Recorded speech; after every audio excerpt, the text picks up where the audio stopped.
Muito bem, nosso tema aqui tem sido o DNA da nossa identidade, né? Nós estamos desde o início buscando responder às perguntas, a uma pergunta prática, que é como o amor pode e deve ser vivido na prática, e a resposta, nós temos dito, está muito bem descrita, bem discriminada ali em Romanos capítulo 12. Muito obrigado, Davi.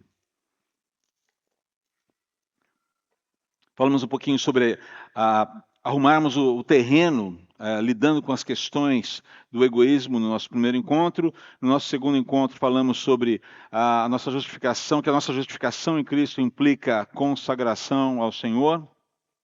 Vimos hoje pela manhã que a nossa justificação implica autodiscernimento e serviço humilde. E agora nós vamos ver aqui o terceiro ponto da nosso quarto encontro, mas o terceiro ponto da exposição em Romanos 12, a nossa justificação implica amor fraternal aos irmãos em Cristo. Quero relembrar com vocês um texto que eu já mencionei aqui em algum momento, talvez eu creio que foi no nosso primeiro encontro, Romanos 13:8. Ele fala o seguinte: não devam nada a ninguém, a não ser o amor. Então, considere o seguinte, Paulo fala isso, não devam nada a ninguém, exceto o amor uns pelos outros, depois de toda essa construção que nós estamos fazendo em Romanos 12, que ele fez em Romanos 12, que nós estamos vendo agora, e depois de tudo que ele já falou nos 11 primeiros capítulos e que também já abordamos, como isso se liga ao capítulo 12. Então, o conceito aqui de amor fraternal, de amor no viver cristão, é algo essencial, é mandatório, não é opcional. E é por isso que nós precisamos desse autoexame constante. Quero começar aqui com uma pergunta um pouco provocadora. A quem pertence a igreja? Quem é o dono da igreja? Fale com convicção. Estou achando que tem mais dono presente por aqui. Né? Quem é o dono da igreja? Igreja. Fale com a boca cheia, por favor. Aquele que morreu na cruz do Calvário por nós, certo? O próprio Deus encarnado, que entrou na história para resolver um problema que eu e você não tínhamos condições. Ele se doou ali naquela cruz. O meu nome estava escrito naquela cruz ali. O seu nome estava escrito naquela cruz. Ele pagou com a vida dele para que eu e você pudéssemos ser salvos, resgatados, redimidos e fôssemos inseridos na família de Deus, a sua família, a sua igreja da qual ele é dono. Então, o conceito aqui é muito claro.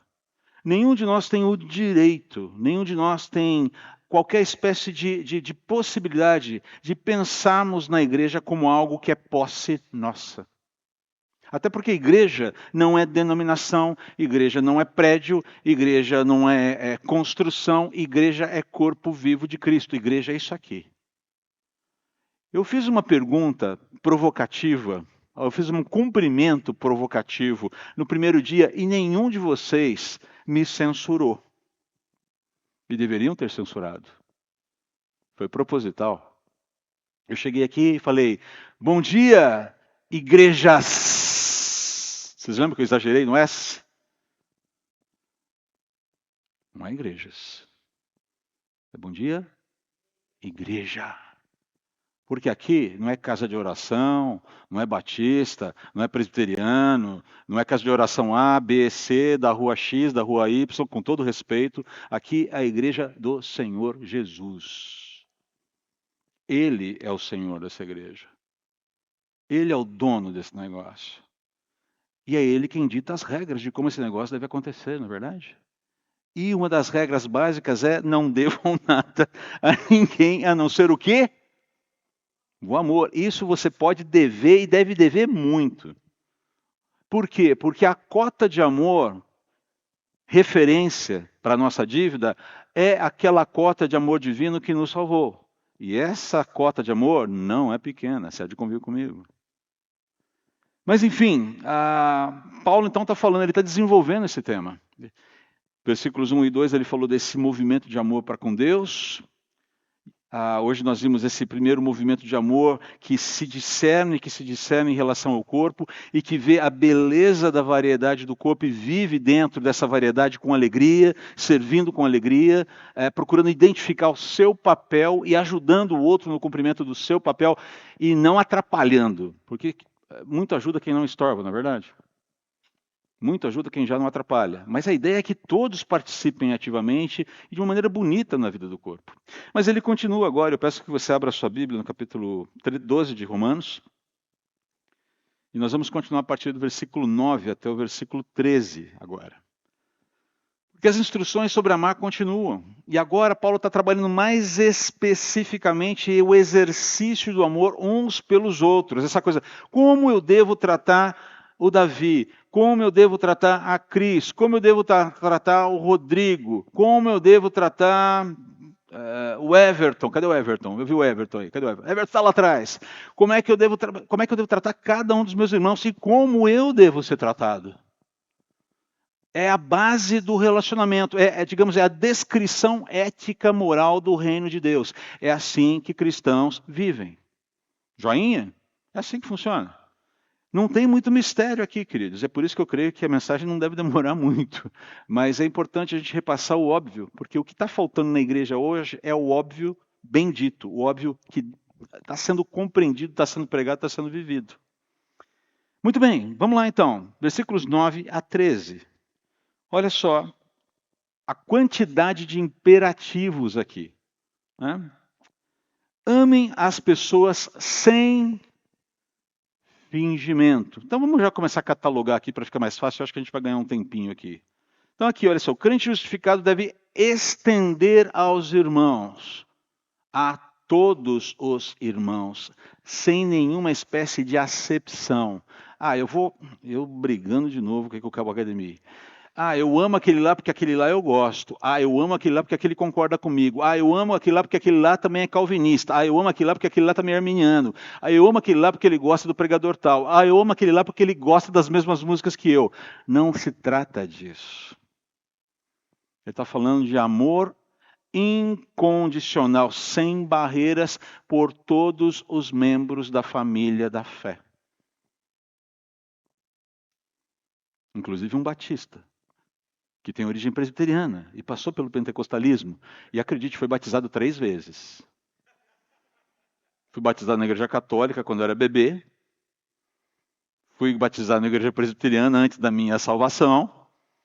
E achei melhor me batizar quando adulto já, porque eu creio na ordem das coisas. Tá? Fiz profissão de fé quando eu tinha 12 anos na igreja presbiteriana, mas eu quis me batizar de novo. Batizado 3 vezes. Se batismo salvasse, a gente já estava no céu, já trasladado. Mas não é essa a questão aqui. Perceba, então não há restrição para esse amor. Não há condições para esse amor.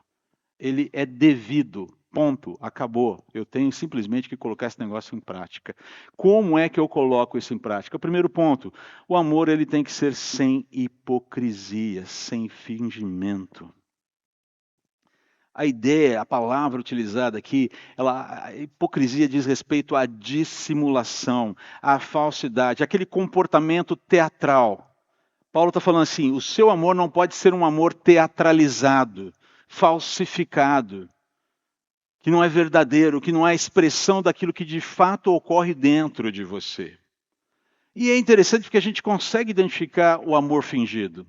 Se você tiver um pouquinho de paciência, você percebe as pessoas que tratam você de uma maneira até legal, bondosa e tal, mas eles estão fazendo aquilo pro forma, eles estão fazendo aquilo de uma maneira superficial. Dá para perceber. O amor não fingido, ele é interessado nas pessoas. Ele está interessado na vida da pessoa. Ele está interessado na história da pessoa. Ele está interessado na constituição da pessoa. Ele está interessado em doar-se à pessoa. E não está pensando em o que ele vai ganhar com isso. Esse é o amor não fingido. Ele não é dissimulado. Ele não está construindo uma relação onde aparentemente ele bonifica o outro, porque de alguma maneira ele vai ganhar alguma coisa com isso. Eu não estou me relacionando com você porque eu acho que vou ganhar alguma coisa, porque vou conquistar algum benefício com essa amizade. Não, eu simplesmente estou me doando porque você é meu irmão e eu quero ser bênção na sua vida. Essa é a ideia do amor não fingido. Se doa. E uma das coisas mais preciosas que a gente tem na vida são amigos desinteressados. Quando eu digo amigos desinteressados, pode dar uma ideia errada. Mas é aquela pessoa que está ao seu lado, não porque você tem alguma coisa para oferecer, mas porque ela simplesmente gosta de você e quer o seu bem. Esses amigos você conta muitas vezes nos dedos de uma mão, se não sobrarem alguns dedos aqui. Pense agora, nesse momento, quantos amigos assim você tem hoje? De verdade. Esse cara me ama desinteressadamente. Quantas pessoas você tem assim hoje na sua vida? Outra pergunta, você é assim para alguém hoje? Mas seja sincero, seja honesto. Não fique falsificando a verdade. Você age assim para alguém hoje ou com alguém hoje? Ou todos os seus relacionamentos estão, de alguma maneira, conectados a alguma espécie de interesse por alguém? Percebe? Esse amor não fingido, esse amor sem hipocrisia, a ideia de amor sincero, vem a raiz dessa palavra, a palavra sincera, ela vem de um termo grego que diz, sincera, e sincera diz respeito àquele artifício para esconder irregularidades. Quando se faziam vasos no mundo antigo, em algum momento, para esconder as perfeições, as rachaduras dos vasos feitos pelos oleiros, eles colocavam uma cerinha ali, para esconder a rachadura, esconder a perfeição, e aí faziam a pintura, faziam o acabamento e vendiam um vaso rachado, fechado com cera. O termo sincero vem daí, sem cera, sem esse esconder o que está rachado. A ideia é, eu quero apresentar um amor, Paulo está falando assim, apresentem um amor sem rachaduras, sem fraturas, sem nenhuma intenção secundária, um amor que se doa definitivamente. Mas ele continua aqui, olha só. Continua aqui no versículo 9 ainda. Apeguem-se firmemente ao que é bom. E ele continua. Deixa eu colocar aqui, deixa eu ler todo o texto, porque senão eu vou me perder aqui. Amem-se com amor fraternal e tenham prazer em honrar uns aos outros. Jamais sejam preguiçosos, mas trabalhem com dedicação e sirvam ao Senhor com entusiasmo. Alegrem-se em nossa esperança. Sejam pacientes nas dificuldades e não parem de orar. Quando membros do povo santo passarem por necessidade, ajudem com prontidão. Estejam sempre dispostos a praticar a hospitalidade. Voltando aqui para o início aqui do versículo A, amem-se com amor fraternal e tenham prazer em honrar uns aos outros. A ideia aqui é de um amor sem dolo. Um amor sem dolo tem a ver com esse amor que ele é exercitado, ele é vivido abominando aquilo que é mal. A ideia de se apegar àquilo que é bom. Há um amor que ele evita de todas as formas, conscientemente, qualquer fraude, qualquer intenção secundária maligna em relação à pessoa. Eu não vou usar da minha amizade pela pessoa para danificar a vida dela.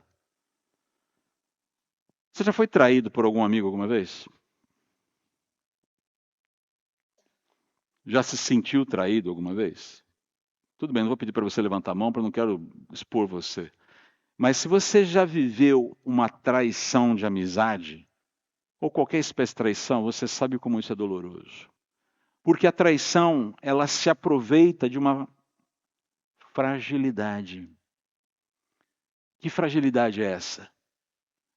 Estar exposto ao outro porque você confia no outro. A fragilidade, na verdade, fragilidade em termos é essa confiança no caráter do outro, essa confiança na fidelidade do outro, essa confiança na amizade, no caminhar junto do outro. E o outro, de alguma forma, usa essa confiança para te passar a perna, para te empurrar, para te jogar, te dar um chute na canela. Às vezes isso não é intencional, mas às vezes isso é construído. E como isso é doloroso. Gabinetes pastorais estão repletos de situações de traição. E a pior delas, eu creio, de fato, é a conjugal. Como é difícil lidar com a recuperação da confiança. Confiança, depois que ela é quebrada, queridos, é difícil de restaurar. É possível, mas como é difícil. O que Paulo está falando aqui, não deixe chegar nesse ponto. Não permita que isso se instale, porque essa é uma situação que começa pequena. É um desvio pequeno no começo, mas que traz um problemão lá na frente. À medida em que o coração não vai se cuidando no relacionamento com o outro, e brechas vão sendo abertas, situações vão sendo instaladas, se eu não cuidar, lá na frente, como eu disse, né, em algum momento aqui, ninguém acorda, ai, que dia maravilhoso, eu acho que eu vou roubar hoje, eu acho que eu vou adulterar hoje, eu acho que eu vou cometer imoralidade sexual hoje. Ninguém pensa assim, você age assim baseado num caminho que você já semeou, em aberturas no coração que já foram feitas. Quando Paulo está falando aqui que o amor um pelo outro ele tem que ser um amor sem dolo, ele fala, procure identificar e eliminar os pontos em que você possivelmente vai querer usar essa confiança depositada em você para fraudar o outro, para prejudicar o outro. Por alguma razão, por qualquer razão que seja. Poder, influência, inveja, seja lá o que for. Não haja com dolo no seu amor. Não abrigue isso na sua vida. E ele continua aqui. No versículo 10b, ele continua aqui falando. Tenham prazer em honrar uns aos outros. Essa é uma parte complicada da vida atual. As pessoas querem muito ser honradas. Elas querem muito ser reconhecidas. Elas desejam demais que as pessoas as notem, as vejam e as celebrem. Mas tem pouca gente disposta a celebrar o outro. A dignificar o outro, a jogar o holofote sobre o outro. É tudo sobre mim. Nessa época em que todo mundo quer ser celebridade, né? Esses dias, conversando com a Elaine, ela chegou assim, olha, vou te contar uma que você não faz ideia. Ela trabalha numa empresa que faz atendimentos, trabalha na área de eventos, e tem uma equipe trabalhando com ela lá. E alguns são temporários. Mas o que é mais assustador não são pessoas despreparadas, são pessoas com um nível mínimo de condições para trabalhar, para atender pessoas, lidar com muita gente, aquela coisa toda. E uma das pessoas trabalhando com ela chegou e falou o seguinte: o meu sonho de vida, o meu projeto de vida é ser famosa, virar uma celebridade. O pessoal do Big Brother ainda vai me descobrir. O sonho dela é ser famosa a partir de uma participação num programa chamado BBB. Esse é o projeto de vida de uma mulher de 30 anos. Essa é a visão que se tem, é essa a visão do mundo hoje.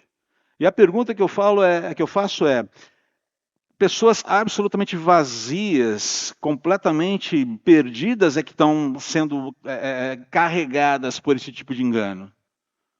Mas quando elas olham para a igreja, elas veem uma alternativa viável na vida das pessoas que estão na igreja? Porque o que chama a atenção de quem está fora é esse amor vivo, essa celebração mútua que nós experimentamos. É isso que chama a atenção de quem está lá fora. Uma das coisas que mais chama a atenção na nossa igreja, a gente faz uma pesquisa constante lá na CB Moema.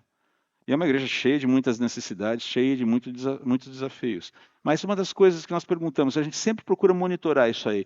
O que fez você querer ficar na nossa igreja? Duas coisas: acolhimento e palavra.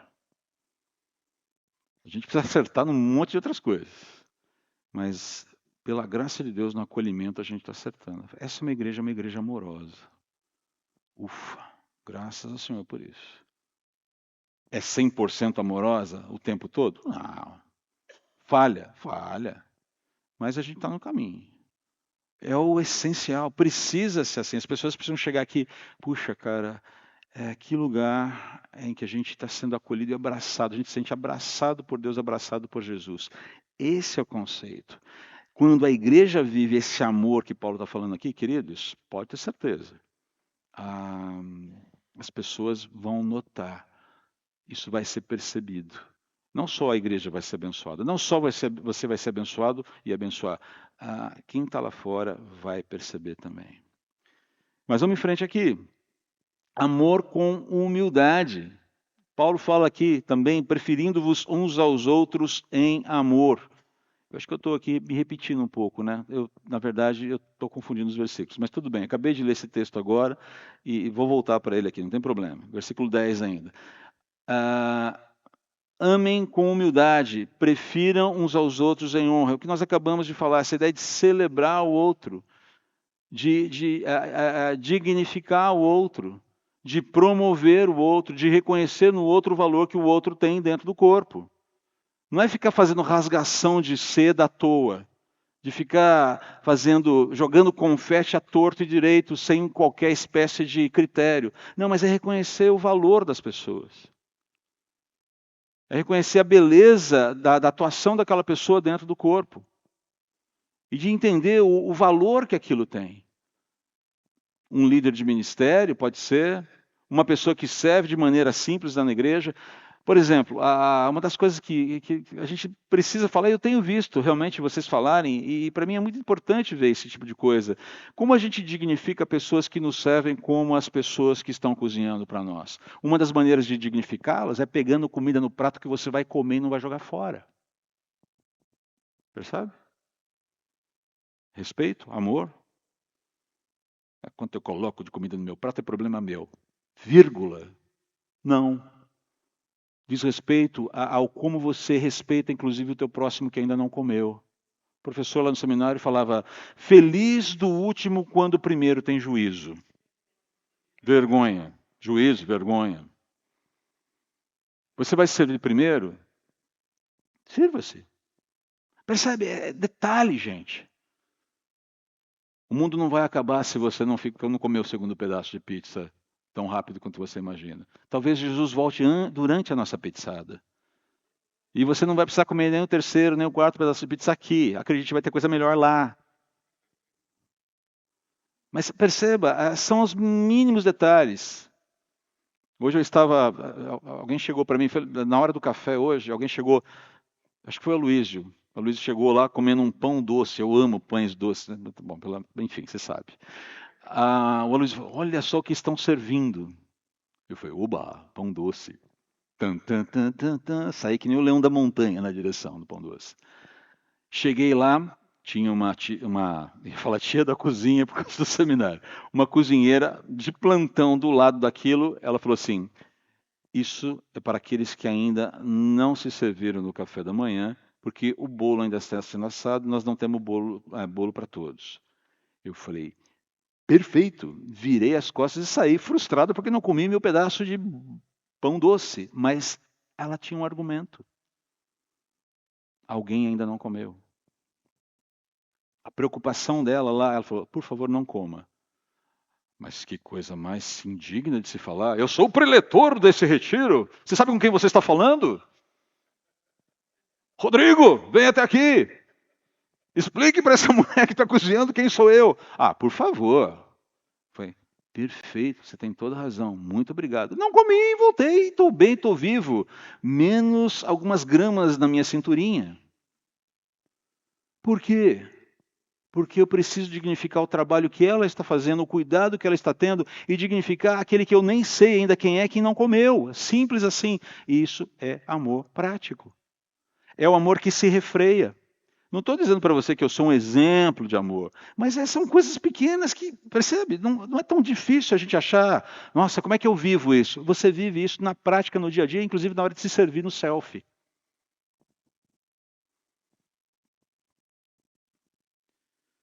Amor com zelo. Essa ideia de não ser negligente, de não ser omisso, porque a gente pode pecar por comissão, ou seja, fazer coisas erradas, mas a gente também pode pecar por omissão, ou seja, não fazer aquilo que é certo. E o grande problema dos crentes na atualidade é achar que por não fazer nada não está pecando. Erro. Peca porque não fez o que deveria ter feito. Zelo, cuidado, atenção.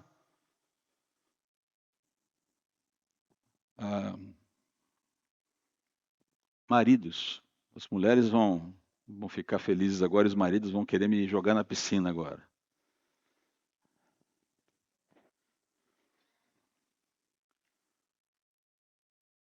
Se no final do dia, longo de trabalho, tanto teu quanto da tua esposa, ela também trabalhou, ela também teve lá a sua rotina, seja a rotina lá em casa, porque rotina doméstica não é fácil, sejamos honestos aqui. Trabalhar em casa o dia inteiro é coisa brava. Mas chega lá à noite e por alguma razão você vê lá a louça na pia meio empilhada, acumulada do almoço até o jantar, ou da tarde até o jantar, ou a louça do jantar ali. Você olha para aquilo lá, você fica incomodado porque você gosta das coisas bem em ordem na sua casa. Você vira para sua esposa e falou: Benzinho, e essa louça, você não vai lavar? O que você espera ouvir dela? Amor querido, eu vou lavar quando eu puder. Mas essa seria a resposta, talvez a mais, né? Sabe o que você faz? Marido amoroso, querido, salve, salve, simpatia. Sabe o que você faz? Você vai lá e lava a louça, não precisa nem pedir. Amor, não precisa pedir para lavar a louça. Você não precisa da autorização da tua esposa para lavar a louça. Você vai amorosamente servi-la fazendo algo que ela faz muito melhor que você. Mas naquele momento ela precisa de ajuda, ou talvez ela esteja cansada. Ela vai lá e lava a louça em 5 minutos. Você vai demorar 1h30. Ok, não tem problema. Mas você vai gastar mais água, você vai gastar metade do detergente, você vai acabar com a esponja na primeira passada. Você vai desperdiçar, mas você vai demonstrar amor por ela. Ele falou, vai descansar, senta um pouquinho lá, deixa que eu lavo aqui para você. Ô André, mas eu estou cansado, cheguei cansado do trabalho. Se vira, Tigrão! Se vira! Seja homem. Você tem condições de lavar uma louça e sobreviver a isso. Essa coisa de, da minha casa, o rei sou eu e a mulher me serve, você vai me desculpar. Tem uma instrução aqui nas Escrituras que diz que eu devo amar minha esposa como o Senhor Jesus amou a igreja a si mesmo e se sacrificou por ela. Amor que serve. Essa coisa de líder que manda não é bíblico. Líder na Bíblia é liderança benévola, liderança que serve. Mulheres, para os homens não baterem em mim sozinhos, para vocês me baterem em algum momento também, junto com seus maridos, vocês sabem o que significa ser auxiliadora idônea, não sabe? Sabem? Sabemos melhor do que ninguém? Ah, é verdade? Posso tomar então aqui na tabuada, irmã? Uma das coisas que uma auxiliadora idônea faz é dignificar a liderança do seu marido. Ai, meu marido é um bebezão. Meu bebê. É o meu. Se tem um filho, é o meu segundo filho. Se tem 2 filhos, é o meu terceiro filho. Se tem 4 filhos, enfim. O marido é um filhão. Ah, é o meu bebezão. E trata o marido como se fosse uma criança. Isso não é auxiliador idôneo. Dignifique a liderança do seu marido. É claro, a liderança digna, correta, mas assim, essa ideia de apoiá-lo emocionalmente, de incentivá-lo, de não ser a usurpadora da liderança dentro de casa. Isso é exercício de amor cristão, queridos. Mas a Andressa falou que vocês já estão tirando de letra, então está tudo bem. Então só os homens aqui vão bater em mim, Andressa. Com vocês eu estou joinha. Coraçãozinho do Calvino para você.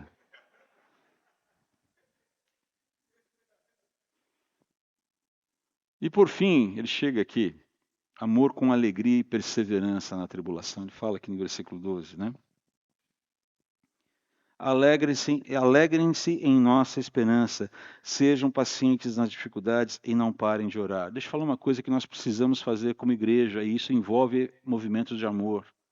Primeiro, nós precisamos compartilhar recorrentemente a esperança que temos em Jesus. Os dias são difíceis, queridos. Nós precisamos de apoio mútuo. Em algum momento, alguém está mais cansado, está mais combalido, está mais tombado por conta das circunstâncias da vida.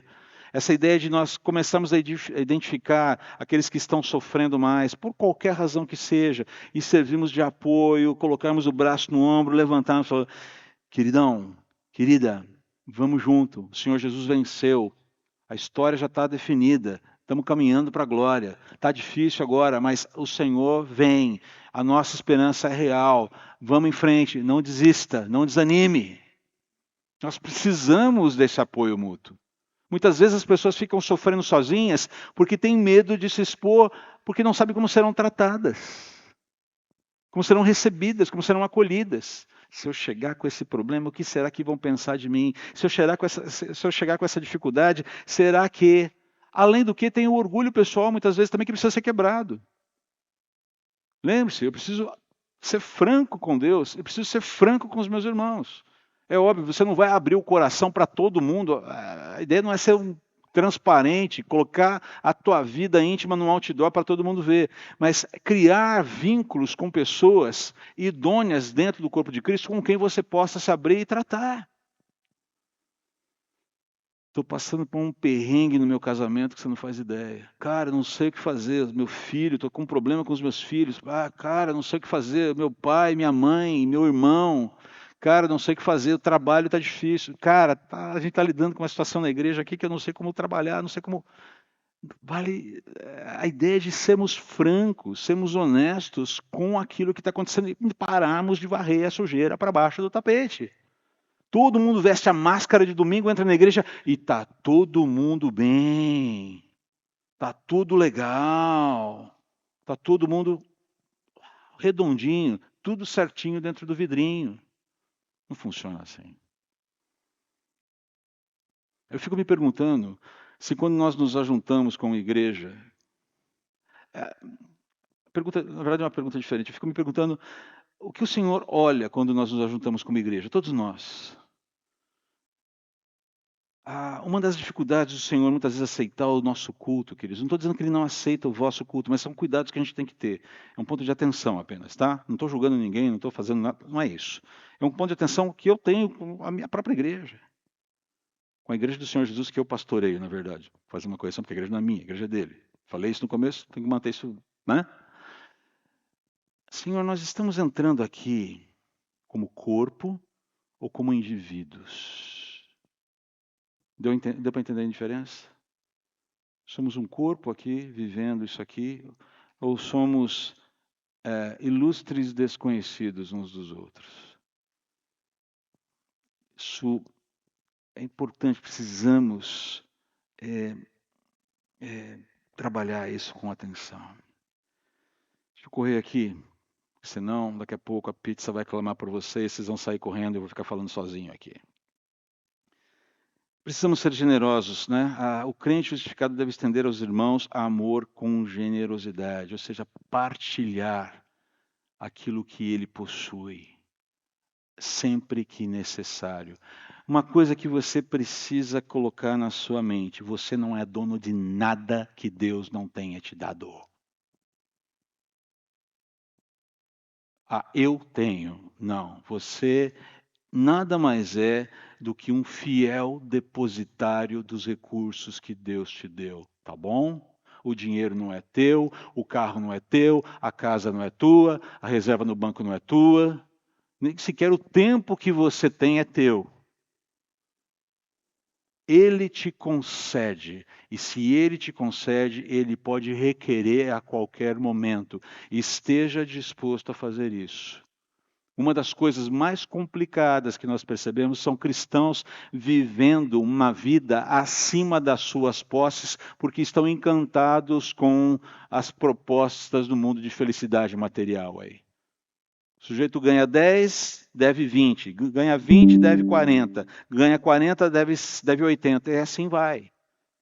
Não tem educação financeira, não faz uma reserva, não entende que grande parte daquilo que ele tem recebido das mãos do Senhor é para ser usado para a glória de Deus, não só para o seu próprio sustento, não para a sua própria barriga, embora isso seja para a glória de Deus também.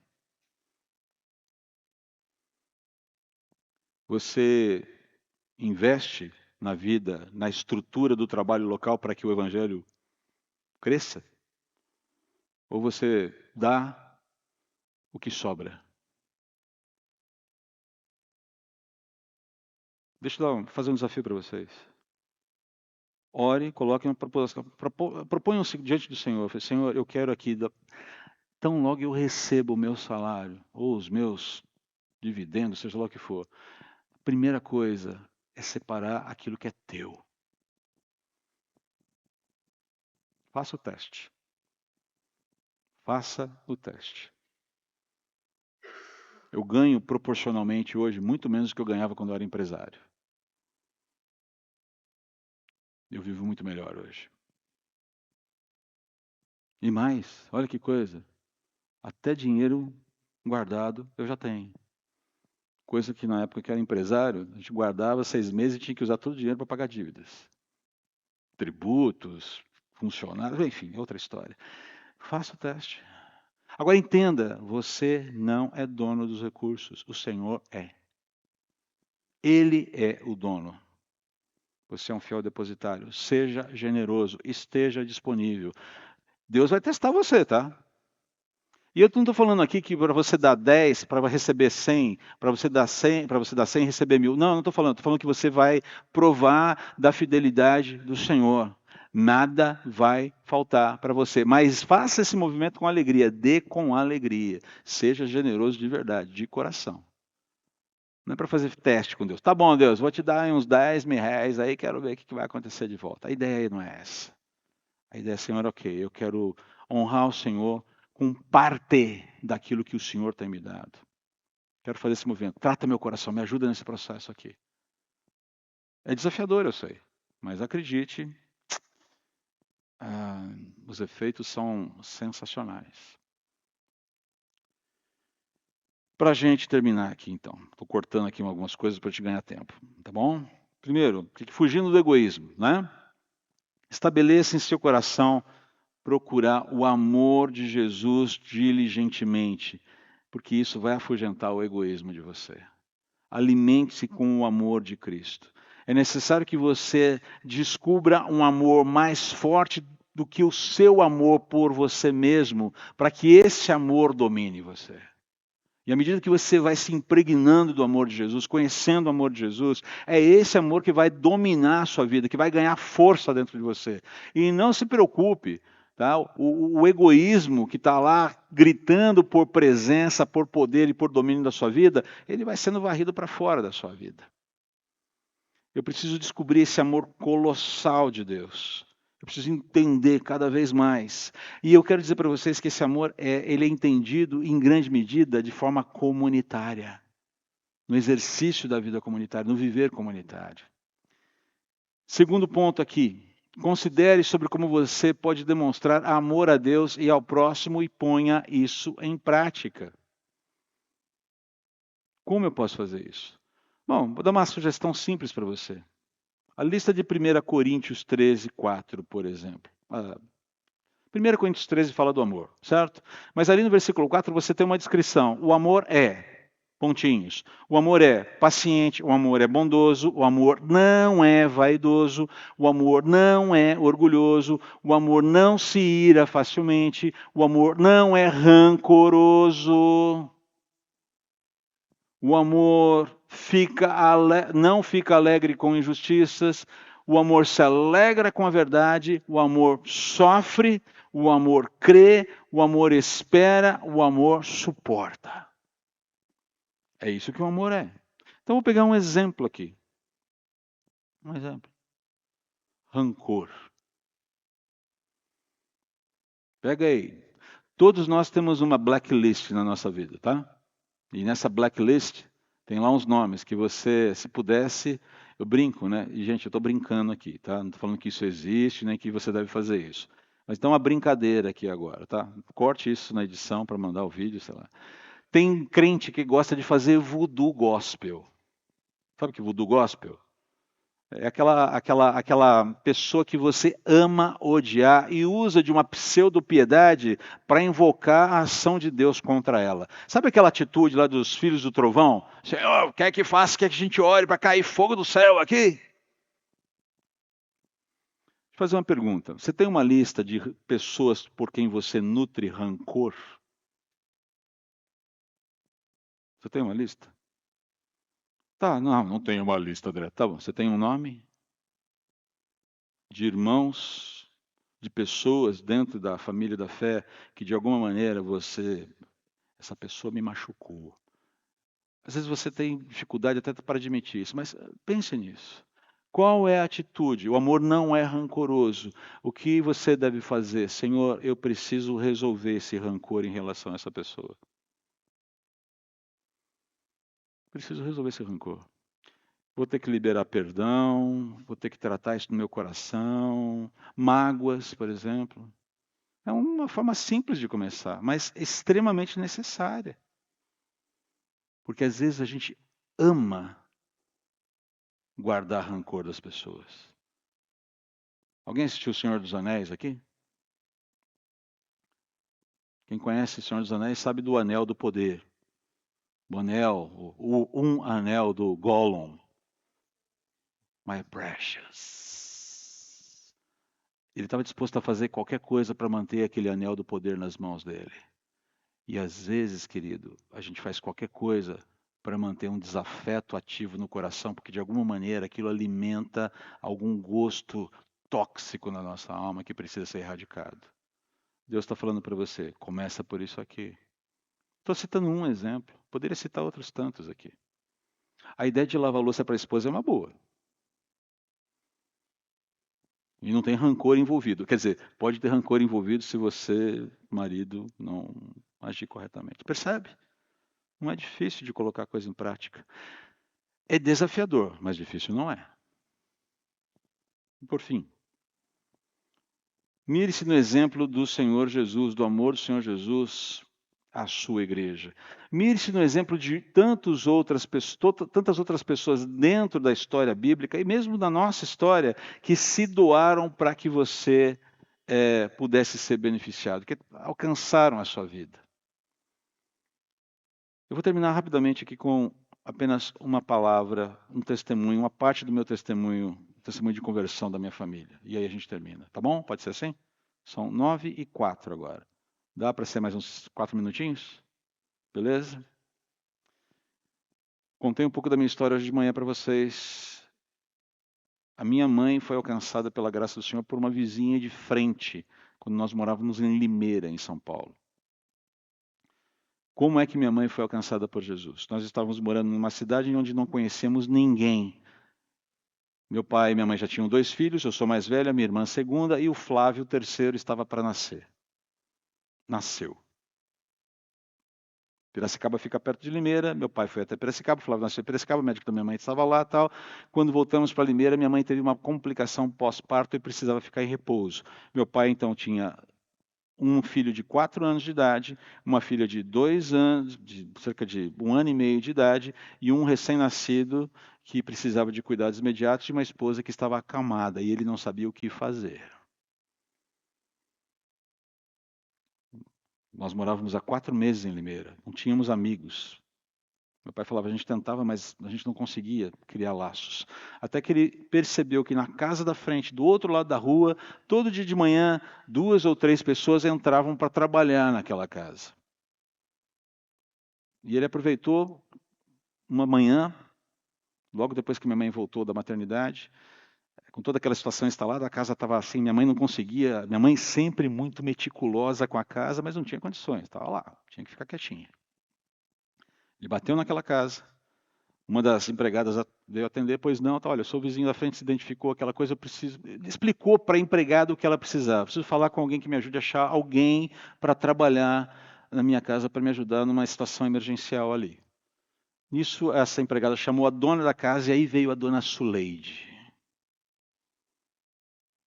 Pois não, tratou meu pai muito bem, falou, olha, eu tenho uma solução para você. Pode esperar um minutinho, em 5 minutos eu estou na sua casa. Tá bom. Meu pai voltou para casa e falou, meu pai, o que a gente vai fazer agora, né? E estávamos lá. Meu pai conta isso. Minha mãe falava também quando era viva. Quando a dona Suleide entrou em casa, parece que o sol entrou junto. Parecia que ela era uma amiga de longa data. E o que foi interessante é que meu pai conta que quando ele se deu conta, ele já estava no trabalho, considerando, eu deixei a minha esposa e meus 3 filhos com uma completa estranha e eu não sei o que ela vai fazer com eles. Ele falou que passou o dia atormentado. Falei, como é que eu fiz isso e tal? E quando ele chegou em casa no final do dia, desesperado para saber quando minha mãe estava, eu não estava em casa, a minha irmã não estava em casa, estávamos na casa da dona Suleide. A minha mãe estava bem, assim, dormindo tranquilamente, o Flávio estava no bercinho, tudo certinho, de banho tomado, trocado. A casa estava um brinco. Tudo absolutamente limpo, a roupa toda lavada, estendida no varal e a cozinha toda arrumada, o jantar feito, já colocado para o meu pai com um bilhete. André e Luciana estão em casa, assim que você quiser vir buscá-los, fique à vontade. Meu pai olhou para tudo aquilo, chegou para minha mãe quietinha no canto dela, ele falou, bem, você está bem? Ela falou, sim. Ele falou, correu tudo bem hoje? Ela falou, eu não sei o que essa mulher tem, mas eu preciso descobrir. Essa foi a palavra da minha mãe para meu pai. Mas sabe o que foi interessante? Meu pai foi lá, agradeceu, voltou. E a dona Soledade falou, eu estou resolvendo essa questão para você, pode ficar tranquilo, a gente vai continuar correndo atrás de uma solução para você, Luiz. Fique em paz. E meu pai, depois daquilo tudo, ok. A dona Soledade não fez isso apenas um dia. Ela fez teve o mesmo cuidado com a minha família durante todo o tempo que minha mãe precisou de resguardo. Isso foi cerca de um mês. Ela não chegou falando, Jesus é o nosso Senhor e Salvador, viu? Ela chegou encarnando o amor prático de Deus. Um mês e meio depois, ela chegou para o meu pai e falou, Luiz, nós frequentamos uma igreja aqui em Limeira e eles têm um trabalho muito legal para crianças. Você se importaria de eu levar o André num domingo desse? Não, pode ir. E lá vai o André para a igreja presbiteriana, para a IPB de Limeira. 2 meses depois, a minha mãe era uma das pessoas que estavam arroladas como membro daquela igreja salvo em Jesus. 2 meses depois. Foi o amor do Senhor Jesus encarnado na vida da dona Soleide que conquistou a nossa família para Jesus. Sabe o que é mais interessante? A minha mãe faleceu com 38 anos de idade, sem ver os filhos criados como era o sonho dela. Todos os filhos são salvos. Todos os filhos são casados com pessoas salvas. Todos os sobrinhos são salvos. E tem um baita dedinho da dona Suleide nessa história lá, ainda que ela não saiba disso. É esse o poder do amor do Senhor Jesus que se move entre nós, queridos. A gente só precisa dar um pouco mais de espaço para Ele agir nas nossas vidas, começando uns pelos outros. Vamos orar? Obrigado, Senhor, pelo tempo que nós tivemos aqui, pela Tua palavra, os desafios que ela nos apresenta. Senhor, ajude-nos a sermos mais diligentes no amor uns com os outros. Não é difícil, é desafiador, mas não é difícil. Nós sabemos o que fazer. E começa por essa sondagem honesta no próprio coração e essa abertura para que o Teu Espírito Santo haja e nos remova as travas que nos fazem abraçar pessoas que num primeiro momento nós muitas vezes queremos repelir e a sermos cuidadosos e zelosos uns com os outros, buscando dignificar o outro para a honra e glória do Senhor. Ajuda os meus irmãos, me ajuda a vivermos esse amor tão precioso que alcança vidas com um testemunho tão poderoso do Teu amor por nós. Em nome de Jesus. Amém. Faça o exercício de 1 Coríntios, eu tenho certeza que vai ajudar. Se você quiser, aproveite e já exercite esse amor na fila da pizza agora. Vai ser legal.